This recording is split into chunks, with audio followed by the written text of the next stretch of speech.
Baiklah, bapak-bapak dan ibu-ibu semuanya, setelah tadi kita sudah mempelajari bagaimana kita bisa menentukan ide usaha, nggih? Nah, langkah selanjutnya kita harus mengumpulkan informasi tentang usaha yang akan kita buka, nggih. Jadi informasi-informasi tersebut berguna sekali nanti bagaimana kita mengembangkan ide usaha kita. Apakah itu nanti akhirnya layak atau tidak. Nah, informasi-informasi tersebut bisa kita dapatkan dari berbagai lokasi. Misalkan kita bisa mendatangi pasar langsung, atau kita bisa bertanya kepada orang yang mungkin tahu, atau berita-berita yang ada di televisi atau di surat kabar atau saking internet. Ngaten nggih? Nggih. Samenika kula nyuwun tulung kagem bapak-bapak dan ibu-ibu teng mriki cobi dipun buka buku pintaripun halaman 71 nggih. Nggih. Saged dipun buka cobi.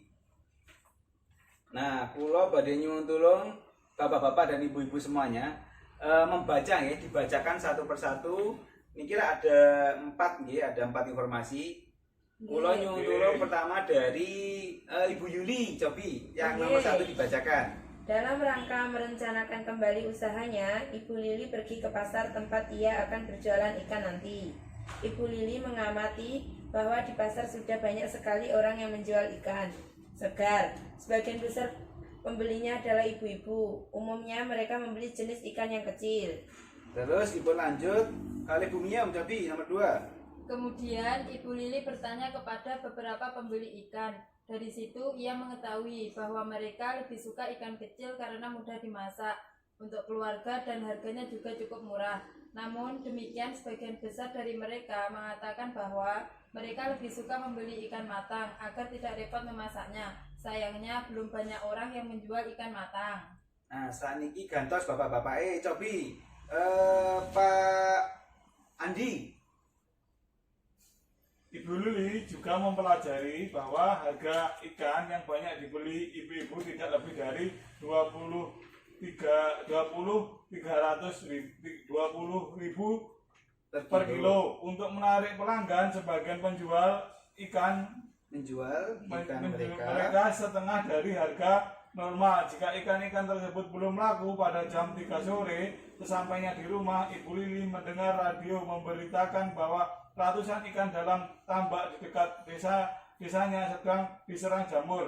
Akibatnya banyak ikan mati dan tidak dapat dimakan. Dilanjut Pak Arif. Setelah memikirkan seluruh informasi yang dikumpulkannya, Ibu Lili menyimpulkan bahwa menjual ikan segar akan sangat sulit karena sudah banyak orang yang melakukannya. Ibu Lili kemudian mengubah rencana usahanya menjadi berjualan ikan matang yang dimasaknya terlebih dulu di rumah.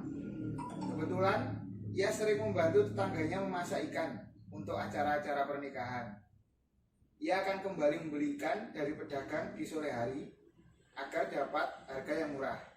Sayangnya Ibu Lili tidak memiliki modal cukup banyak sehingga ia hanya mampu membeli beberapa kilogram ikan dan membatasi variasi jenis makanan yang dijualnya setiap harinya. Nah, niku nggih, informasi-informasi yang jenengan bacakan gitu itu sangat berguna untuk menilai usaha yang akan kita jalankan. Jadi dalam kasus niki Bu Lili niku dewa nggih. Itu nanti dari informasi-informasi tadi, Bu Lili bisa mengetahui kekuatan, peluang, kelemahan serta ancaman yang ada. Nah, samiki cobi jenengan lihat ke depan ke flipchart ini nggih. Nggih, nyun sewu tulisannya alit, kula flipcharte gadahe sing alit. Kinten-kinten sing bapak-bapak kali ibu-ibu ingkang wingking saged mesani niki napa mboten? Kira diburem, Pak. Burem. Nggih. Nah, maju mawon nggih. Niki nek misalkan mboten apa-apa maju, niki terakhir nggih nek maju masih kekecilan. Ini ada di buku pintaripun halaman cobi dibuka halaman 26. Nggih, 26 bapak-bapak ibu-ibu. Nah, niku di situ ada. Tapi kok beda, Pak? Ya, memang beda. Niku terakhir teng buku pintar niku gawe gambare ngaten nggih, tapi tulisannya padha. Nggih. Saya ini iku lho, Pak. Nggih, soalnya warna-warni. Teng buku pintar ada tapi tidak ada gambarnya, tapi ada penjelasannya. niku mengke kalau jenengan masih bingung bisa dipelajari di rumah, tapi niki kalau jelasaken rumiyin nggih. Coba yang di depan diperhatikan di sini. Mengembangkan dan menilai kelayakan usaha. Jadi yang tadi dari informasi-informasi yang Bu Lili kumpulkan tadi akhirnya dapat informasi seperti yang mendukung usaha, dapat diketahui kekuatannya, apa saja kelebihan usaha kita dibanding usaha lain yang sejenis. Misalkan tadi contohnya Bu Lili memiliki keterampilan memasak ikan balado dan rasanya lebih lezat daripada masakan ibu-ibu yang lainnya. Nah, peluang kan, ini ada kekuatan kan, Bu Lili bisa memasak dan masakannya lebih lezat, 1 poin. Kemudian bisa melihat peluang, apa saja yang ada di luar usaha kita namun dapat memberikan pengaruh positif. Tadi, ibu-ibu lebih suka membeli ikan matang tetapi belum banyak penjual ikan matang di pasar. Terus kemudian harga jual ikan balado bisa murah karena ikan mentah dibeli sore hari saat harganya lebih murah. Nah, niku diwau, ternyata setelah Ibu Lili selidiki di pasar, awalnya tadi kan Ibu Lili pengen menyelidikan karena dia dodolan iwak di pasar tapi kok gak payu. Akhirnya dia bagaimana mengembangkan ide usaha, moro dia di pasar, boleh informasi-informasi diwau. Setelah takon-takon ning pembeli, ning wong pasar, niku dewa tahu ternyata Bu Lili akeh sing ngomong, kula niku anu lho, nek tuku iwak ora akeh niku dewa rata-rata membeli dalam jumlah kecil nggih. Jumlah napa sing jumlah sithik maksimal 20.000 ngoten nggih. Karena kenapa rata-rata kan kalau orang rumah tangga membeli napa bahan makanan itu kan nggih hanya disediakan buat kebutuhan rumah tangga niku sendiri. Kecuali sing anake akeh dulu akeh ngoten nggih belanjane rada akeh. Tapi rata-rata kalau kita nek rumah tangga standar niku paling kan nggih semonten nggih jenengan Bu Miem biasanya nih belanja nih pasar iwak nu pirang kilo tuh Bu? Salah setunggal kilo sampun cekap bisa wonten ya Pak. Nah ini tahu, berarti memang benar informasi yang tadi Bu Lili punya. Jadi rata-rata ibu rumah tangga itu belinya tidak banyak, terus kemudian malah kasih sambat. Jane ngono nih misalkan ada sing dodolan wis mateng ngono aku beli tuku mateng loh, kan ngoten gitu wau. Itu apa di kehidupan nyata memang sudah benar, sudah terjadi. Apalagi ibu-ibu milenial, ibu muda ngeten nggih. Itu kan zaman sekarang wis mungkin males masak. Nah, bisa jadi waktu untuk memasaknya berkurang. Akhirnya kan butuh napa diwau kalau misalkan ada penjual yang matang ya beli tuku sing matang wae. Iki dewa nggih poin-poinnya nggih. Nah, itu kebenaran Ibu Lili iso masak. Nah, peluang nggih. Akhirnya Ibu Lili akhirnya napa diwau memutuskan daripada aku menjual apa diwau mentah mending aku menjual yang matang saja kan ngoten. Kemudian dari yang informasi tadi didapatkan akhirnya tahu hal-hal yang menghambat usaha. Misalnya dia tahu kelemahannya, apa saja kekurangan usaha kita dibanding usaha lain yang sejenis. Misalkan akhirnya kan ngetos aku iso masak iwak tapi aku isone masak balado. Masakan yang dijual tidak banyak variasi nih. Yo akhirnya dodole yo ikan balado ae ngono to. Kemudian dia akhirnya tahu ancaman kira-kira apa saja yang ada di luar usaha kita namun dapat memberikan pengaruh negatif. Misalkan gitu wow, ketersediaan ikan terbatas karena terserang jamur. Harga ikan naik selama ketersediaan terbatas. Niki dewa ceritanya kan karena Bu Lili kan orang duwe tambak dhewe. Dia orang anu dhewe napa duwe tambah ikan dhewe to. Dia masih membeli dari tengkulak atau penjual ikan. Ada kemungkinan suatu saat ketersediaan ikan terbatas karena terserang jamur. Nah, biasa kalau ketersediaan ikan di pasar sedikit, harganya akan naik. Nah, otomatis nih misalkan harga bahan baku naik, terus Bu Lili kan bisa jadi seperti itu. Nah, inilah ancaman hal-hal yang menghambat usaha. Ini dengan setelah kita bisa mengetahui tadi informasi-informasi dan mengetahui kekuatan, peluang, kelemahan, ancaman, kita bisa simpulkan dan kalau kekuatan dan peluang, insya Allah itu akan bisa mendorong kita semakin menguatkan, meyakinkan kita untuk akhirnya iki loh usaha ini akan saya jalankan. Nah pasti niku Pak, betul itu. Tapi ngeten, pas jenengan membaca ini yang menghambat usaha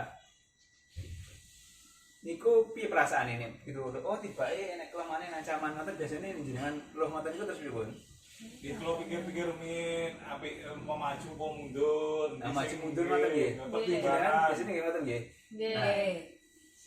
Hal yang seperti ini jangan sampai mematahkan semangat kita untuk tetap berusaha. Inilah tantangan yang harus kita hadapi. Ini harus kita cari jalan keluar atau solusinya. Misalkan ini ide wau ya. Apa saja yang ada di luar kita yang dapat memberikan pengaruh negatif. Misalkan karena kalau misalkan bahan bakunya langka atau bahan bakunya itu mahal, sing langka wis. Misalkan iwake iki tiba-tiba neng pasar gak enek, apa yang harusnya jenengan lakukan? Mengganti ikan, dengan ayam. Ganti ayam, ganti ikan. Bukan sadean Pak, kalau Bukan Pak. sadean. Nah, baik tepuk tangan dulu. Begini bapak-bapak dan ibu-ibu ya. Jadi mungkin kalau misalkan dalam keadaan bahan baku ikan itu tadi langka di pasaran, jenengan mungkin bisa melakukan hal-hal semacam ini. Mengganti ikan kan jenis ikan kathah nggih. Jenengan bisa masak ikan balado. Mungkin ikannya sing semula ikan balado, ikannya misalkan tongkol. Tongkol bisa diganti kali napa? Tuna, napa pindang niku nggih. Nah, jadi itu malah menambah wawasan Anda, informasi jenengan butuh informasi lebih, jenengan golek-golek informasi. Itu bisa menambah ide dari situ. Nah nanti kalau misalkan selain mengganti ikan, ternyata ikan susah, mungkin bisa juga mengganti bahan baku yang lain, misalkan ikan diganti ayam itu bisa, tapi nanti judulnya diganti, bukan ikan balado tapi ayam balado. Nah itu juga nanti mungkin saya rasa kok bisa menambah ide untuk membuka peluang usaha yang lain, ngaten nggih. Nah, misalkan harga naik, itu juga bisa diakali. Nih misalkan jenengan biasanya tuku ikan di pasar 1 kilo ngoten niku bisane iso milih toh, iki iwake cili-cili napa gede-gede ngoten nggih. Nek misalkan sekilo iwak sing gede-gede oleh 5 misalkan niku nggih. Jenengan iso akhirnya sekilo aku tak milih sing rodok cilik apa sing cilik, ya akhirnya isine iso 6 apa 7 apa 8 kan lumayan nambah. Nah, niku itu nanti ketika jenengan jual kan tetap tidak mempengaruhi harga jual. Nah, itu penting sekali hal-hal semacam ini buat jenengan untuk jadi bahan masukan. Sama halnya, nih misalkan masakannya dijual tidak banyak variasinya. Karena kenapa nih jenengan dodolannya kuwi mawon kan memang nanti ada ada kemungkinan konsumen jenengan jenuh. Nah, jenengan mungkin bisa memikirkan cara seperti ini. Mungkin pas 3/3 atau 4 hari ngaten nggih, jenengan bisa ganti jualan ngaten. Tadi misalkan jenengan sudah mencari informasi mengenai bagaimana cara menjual membuat ayam balado dan lain sebagainya. Akhirnya jenengan bisa mengganti makanan substitusi atau pengganti. Jenengan bisa menjual produk lain selain jualan jenengan. Ngaten nggih? Contohnya napa nek misalkan sing jenengan tetep balado-baladoan ngoten selain ayam ikan sing balado-balado apa?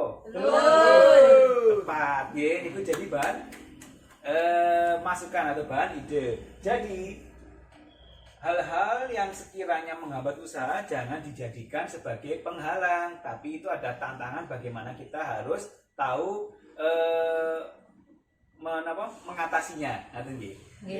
Nah setelah nanti kita tahu bagaimana memulai usaha, terus kita juga tadi sudah dapat informasi dan menilai kelayakan usaha kita. Hal lain yang akan kita pelajari penting adalah bagaimana rencana keuangan. Maksudnya pun ngeten, setelah kita tadi belajar ini, kita harus tahu ketika kita menilai usaha ini layak untuk dijalankan, usaha ini menguntungkan atau tidak. Karena kenapa? Karena kenapa? Betul. Tepuk tangan Bu Yuli. Jadi karena kenapa? Oh jenenge wong usaha ya pengen untung, aja sampai rugi. Ngoten nggih? Baiklah, sebelum saya memulai materi bagaimana cara kita tahu ini untung atau rugi, marilah kita tepuk semangat dulu biar semangat. Ayo, tepuk semangat.